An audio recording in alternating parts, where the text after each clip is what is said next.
দাদা কি হয় দেখো আপনার সিংহ কৃষ্ণ রাজা সিংহ হনুমান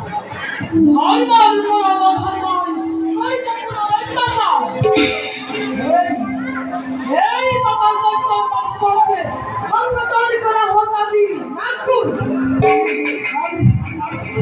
এই দত্ত আমার কল্পনার চিন্তামুখী পুলিশু পাতাল দত্ত মায়াবী অসতা জগনয়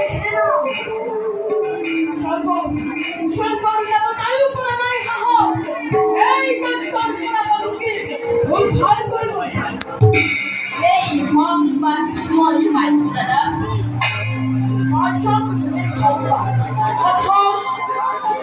বাহুকে উদ্ধার কৰিবলৈ একো লোৱা নাই ব্যৱস্থা কিয় নাই বাহুকে জানো তোমাৰ বাহুকে মোৰ অতিকে প্ৰিয় দাদা অতিকে প্ৰিয় বাহুকে আজি বন্দী হে দৈত্যৰ হাতত আৰু নিৰ্মাণ হৈ বাবা কাম কি চৰিত্ৰ তোমাৰ দেৱতাৰ দুখিতা তুমি এই সহজপদ কৰিলা মূলতত্ব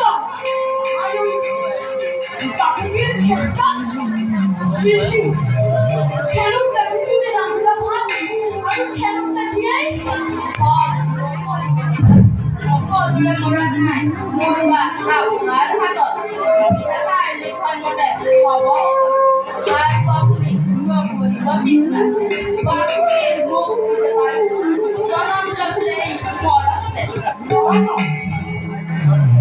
এই দৈত্যকে বধিব পাৰিলে সেই পিঠাদাল লাগে আৰু হাতপুতি খাবলৈ সাহস নকৰে স্বৰ্গৰ দেৱতাৰ তারা দৈত্যকে বলবাবে পুরে করিব কাষ্ট কি বলছো কসর ওই দাদা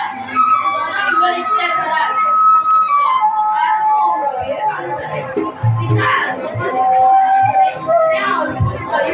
জনাব লইলে বিরাট রাজরে দিগল গোলাপের অধিকারে ফিরে বাইরে নাটিনা বড়বড়ি বড়ব আমি সুন্দর নাম বলবো বিশে কামা বড়বড়ি মালিনা হয়ে গেল বড়িব কষ্ট বড়বড়ি কর আমার সব বহন দে গোরা কোনটা তে ময়দান আবে দৈত্য বিপ্লব কামাই